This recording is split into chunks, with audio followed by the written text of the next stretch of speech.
Guys, तुम्ही कधी कुंभमेळ्याला गेलाय का? माझी तर खूप इच्छा होती, पण यार ऑफिसमध्ये सुट्टीच नाही मिळाली, सो मी गेलेच नाही. जर तुम्ही कुंभमेळा असं गुगलवरती सर्च कराल ना, तर तुम्हाला एक गोष्ट प्रकर्षाने दिसेल, ते म्हणजे असं अंगावरती भस्म फासलेले, गळ्यात रुद्राक्षाच्या माळा असलेले आणि अशा मोठ्या मोठ्या जटा असलेले आणि मोस्टली नग्न अवस्थेत वावरणारे ते साधू. हे साधू नेमके कोण आहेत?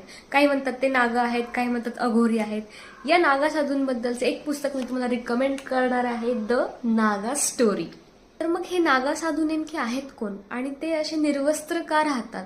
ते दिवस रात्र गुहेमध्ये साधना करतात, तपश्चर्या करतात, परंतु ते नग्न राहण्यामागे त्यांचं कारण काय आहे? आणि मला तर एक खूप शॉकिंग गोष्ट या पुस्तकामध्ये कळली, द नागा स्टोरीमध्ये, की नागा साधू बनण्यासाठी तुम्हाला 17 पिंडदानं करावी लागतात. 16 तुमच्या कुटुंबाची आणि 17 तुमचं पिंडदान करावं लागतं. म्हणजे लाईक जिवंतपणी तुम्ही स्वतःला मृत घोषित करायचं. हे काय आहे हा प्रकार नेमका, ते तुम्हाला द नागा स्टोरी या पुस्तकामध्ये वाचायला मिळेल. मोस्टली आपल्याला त्यांची धार्मिक आणि स्पिरिच्युअलच बाजू माहिती आहे, परंतु त्यांनी प्रसंगी भारतावरचं परकीय आक्रमण परतवून लावण्यासाठी सुद्धा खूप एफर्ट्स घेतलेले आहेत, जे अनरेकॉग्नाइज्ड आहेत. ते मी तुम्हाला पुढच्या व्हिडिओमध्ये सांगेन. तोपर्यंत हे पुस्तक तुम्ही वाचा. कसं वाटलं मला कळवा.